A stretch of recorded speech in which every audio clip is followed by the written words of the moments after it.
guys, I'm here with my March reading wrap up. I read a total of 8 books in March. As always, I'll start with the physical books that I read. The first one was Deeper by Robin York. This is a new adult contemporary novel. It was pretty good. It was pretty fast paced. It covers the topic of revenge porn. Caroline's ex-boyfriend posts really explicit pictures of her online, and it's how it affects her mentally. She reads all these comments about her, and she feels that it might really damage her future. And then she starts bumping into West, and how they're an unlikely friendship, and then romance develops. I wasn't happy with the ending. Really wasn't happy with that, but I do want to check out the second book. This won't be for everyone. I thought some of the explicit language was unnecessary. Dropped a few words in there that a lot of people will not be very comfortable with. I'm not prudish, and I would say that I don't mind reading that kind of thing, but it wasn't the nicest thing to read, but it wasn't, I wouldn't say it offended me, but I can see how some people will not have liked it. It was pretty good though. I did really enjoy it, and I hope I get the ending that I want in the sequel, which is going to be called Harder, and I gave this one 4 out of 5, I believe. Let's double check. Yeah, 4 out of 5. The next physical book that I read was another new adult contemporary, and that was Be With Me by J. Lynn. This came out in February, and I was hoping that, because I pre-ordered it, I was hoping that it would be here in time for Valentine's Day, because it just looked like, a really cute, perfect read for Valentine's Day. And this is sort of like a companion novel for her novel Wait For You, which I read last year and absolutely fell in love with. It's basically where Wait For You is about Cam and Avery. This is about Cam's sister Teresa and his best friend Jace. Teresa's dreams have just been dashed with, she wanted to be a professional dancer, but she's torn her ACL, which means that once it's damaged, it's very likely that you'll damage it again and it will never be the same. So she's having to accept that she's going to have to rethink her life.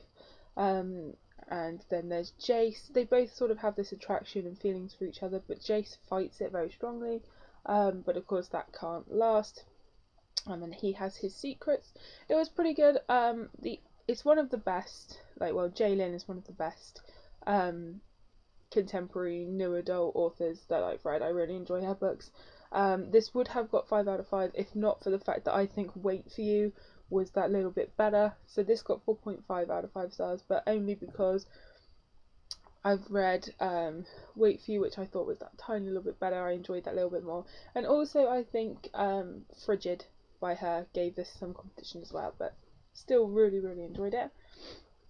The next physical book that I read in March was Murder of Crows by Anne Bishop. This was released on the, I want to say the 14th of March. I had it on pre-order, and as soon as I saw that it was dispatched, I was like, come on, I want to read this. So basically, as soon as this arrived, when I finished the book that I was reading, I then started this straight away. I could not wait to read this. I read the first book, Written in Red, in January this year, and you guys probably know because I haven't really shut up about it since reading it.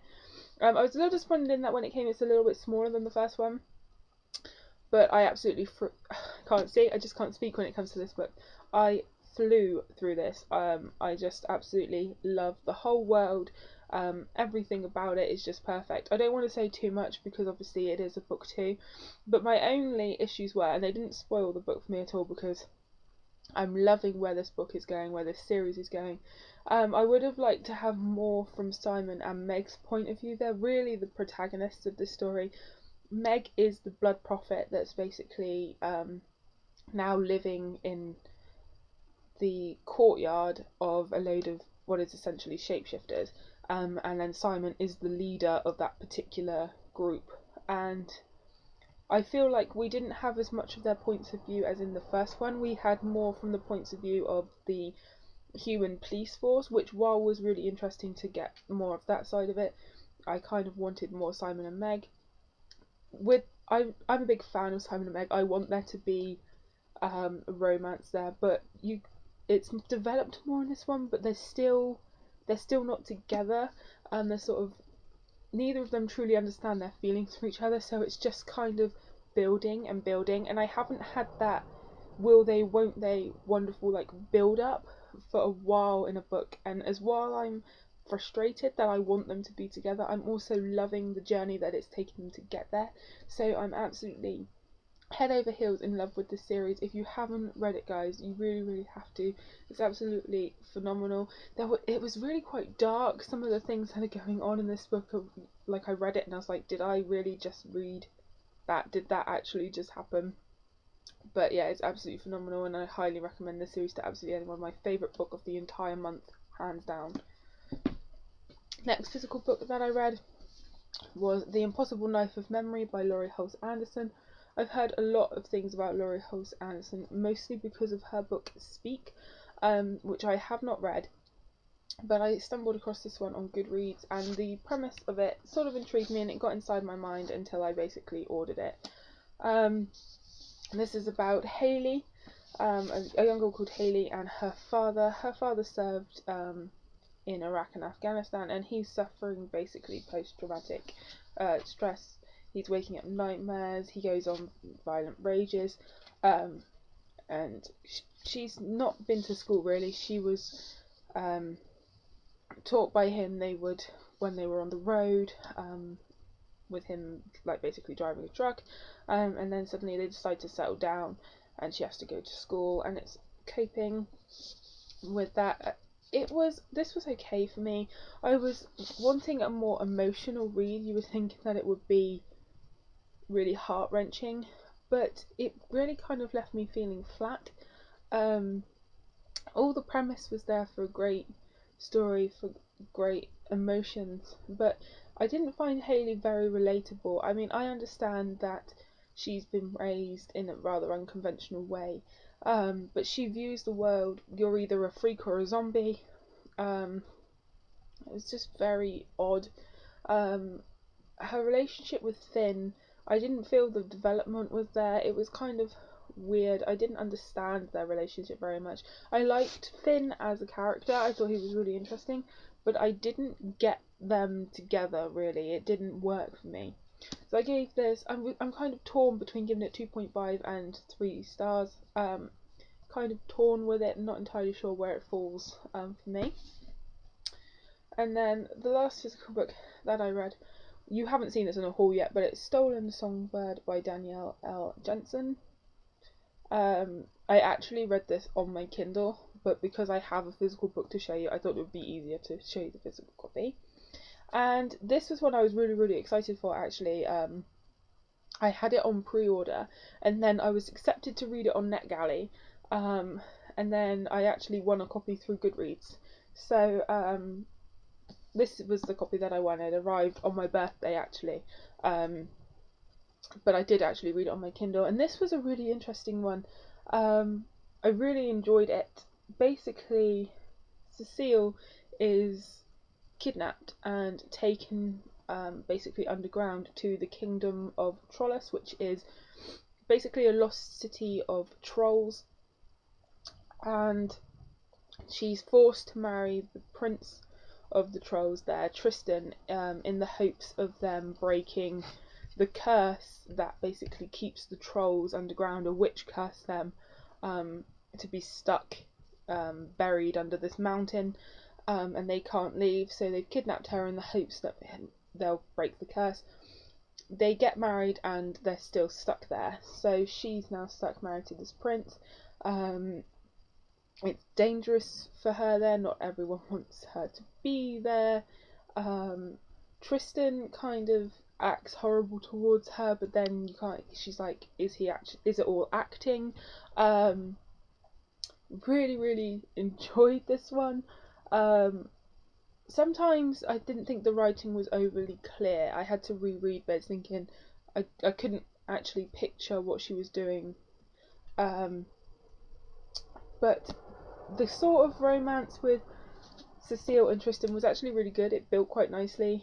The ending, I was so disappointed with the ending. Not, it's kind of hard. It just didn't end the way I wanted it to. But this is the first book in the series, so I'm really hoping that things are resolved in the next book.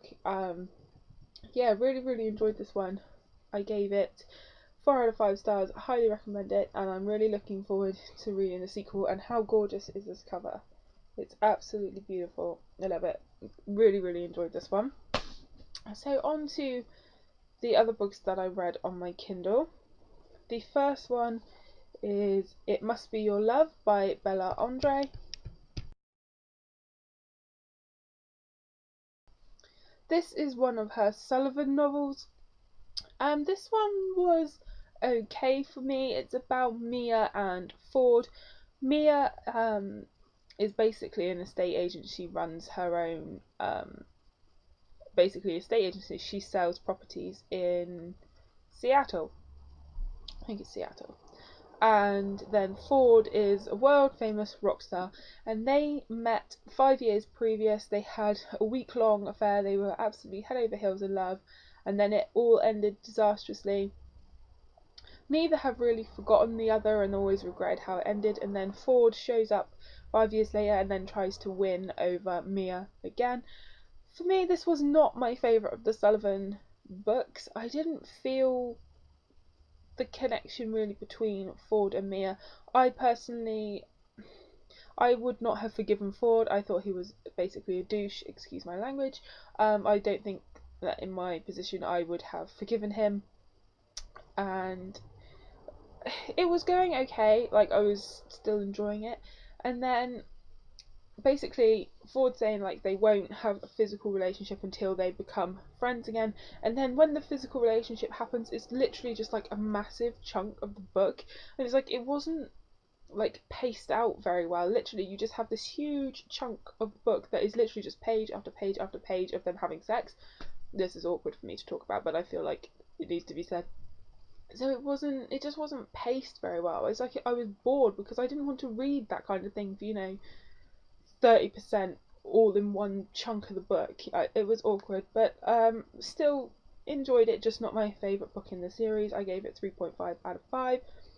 The next book that I read was The Princess Cinderella Bride by Christine Rimmer. I requested this on NetGalley kind of on a whim. I kind of pick up these types of books when I'm in a reading slump or I don't know what to read, because I know that they're only going to take me about a day to read. This one was okay. It was a quick read, but it was just kind of like a contemporary romance novel you expect to have read in like the late 80s, early 90s. Like, the prince of some European country falling in love with his nanny, the nanny of his children. It was just very dated, is what I would say. And the romance, I didn't, like, once again I had a real trouble this month with believable romances. This one just wasn't built up very well. I didn't feel any chemistry between the main characters whatsoever, and the ending, the overall turnabout with thoughts to love and marriage, just happened far too quickly. But yeah, overall it was an okay little read, but it wasn't fantastic. I gave it 2 out of 5. And then the last book that I read in March was Tied With Me by Kristen Proby. I want to say this is book 6 in Kristen Proby's With Me in Seattle series. This one was about Nick and Matt. Matt is basically, he's kind of a dom. He likes to tie women up in his ropes. And he meets Nick, and then things kind of go from there. This wasn't my favourite in the With Me in Seattle series. I have a very mixed reaction to the With Me in Seattle series. There have been books in that series that I have hands down loved. There have been books that have just been okay for me. This one was, okay for me. I enjoyed it. Their physical relationship happens just like instantaneously, like just straight away, and kind of makes me uncomfortable. And then the sort of like the romance leading on from there, just kind of, it wasn't the best out of the series, but it was still good. And I mean, if you've checked out the other books in the series, then this is going to be one that you're going to want to read. And it was okay. I gave it 3.5 out of 5 stars. Nice quick little read, wasn't my favourite of the series. So that's everything that I read in March, guys. If you've checked out any of these books or have wanted to, let me know in the comments down below, because I always like to know and get a discussion going. Thanks very much for watching, and I'll see you guys soon. Happy reading.